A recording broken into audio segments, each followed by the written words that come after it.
Hello all. எங்கள் ஊர் ஆற்றுல பிடிச்ச கெண்டை மீன், அதை எப்படி எங்கள் பாட்டி ஸ்டைலில் க்ளீன் பண்ணி குழம்பு வைக்கிறாங்கன்னு நான் உங்களுக்கு காமிக்கிறேன். ஃபஸ்ட்டு மீனை க்ளீன் பண்ணிவிடுவாங்க. க்ளீன் பண்ணிவிட்டு குழம்புக்கு தகுந்த மாதிரியும் வறுக்கிறதுக்கு தகுந்த மாதிரியும் நாங்களே கட் பண்ணிப்போம்.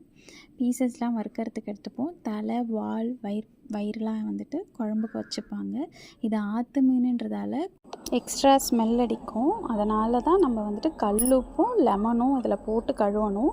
ஒன்ஸ் இதை போட்டு கழுவிட்டு நம்ம நார்மல் தண்ணியில் எப்பயும் போல் மீனை கழுவிக்கலாம். ஒரு 4 to 5 டைம் வரைக்கும் கழுவணும். நல்லா க்ளீனாக வெள்ளையாகிற வரைக்கும் கழுவணும். கழுவின பிறகு வறுக்கிறதுக்கு தனியாக, குழம்புக்கு தனியாக நம்ம மீனை எடுத்து வச்சுட்டு நம்ம குழம்பு வைக்க ஸ்டார்ட் பண்ணிடலாம். குழம்பு வைக்கிறப்ப எப்போயுமே எங்கள் பாட்டி என்ன பண்ணுவாங்கன்னா, புளி கரைச்சி அதிலே மிளகாத்தூள், தக்காளி எல்லாத்தையும் மிக்ஸ் பண்ணி தனியாக எடுத்து வச்சுருவாங்க. அதுக்கப்புறம் தான் வந்துட்டு குழம்பு வைக்க ஸ்டார்ட் பண்ணுவாங்க. ரொம்பவே சிம்பிளாக இருக்கும் அந்த குழம்பு. எப்படின்னு காட்டுறேன். ஃபஸ்ட்டு வடகம் போட்டு வெங்காயம் தக்காளி போட்டு நல்லா வதக்கிட்டு கரைச்சி வச்சுருக்கிற புளியை வந்துட்டு ஊற்றுவாங்க.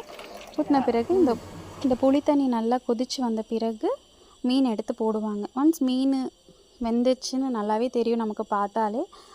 அவ்வளோதான், மீன் குழம்பு ரெடி. எங்கள் பாட்டி வைக்கிற மாதிரி மீன் குழம்பு யாரும் வைக்க மாட்டாங்க. அவ்வளோ சூப்பராக இருக்கும். ரொம்பவே சிம்பிளாக இருக்கும். நார்மலாக சாம்பாருக்கு கூட அவ்வளோ பெரிய ப்ராசஸாக இருக்கும். ஆனால் மீன் குழம்பு ரொம்ப சிம்பிள். மீன் குழம்பு ரெடி ஆகிடுச்சு. நல்லா பாருங்கள், மீன் நல்லா வெந்திருக்கிறது தெரியுதா? அதே போல் எண்ணெயும் ஓரத்தில் மிதங்கி வரும். மீன் நல்லா வெந்திருக்கிறதும் தெரியுது.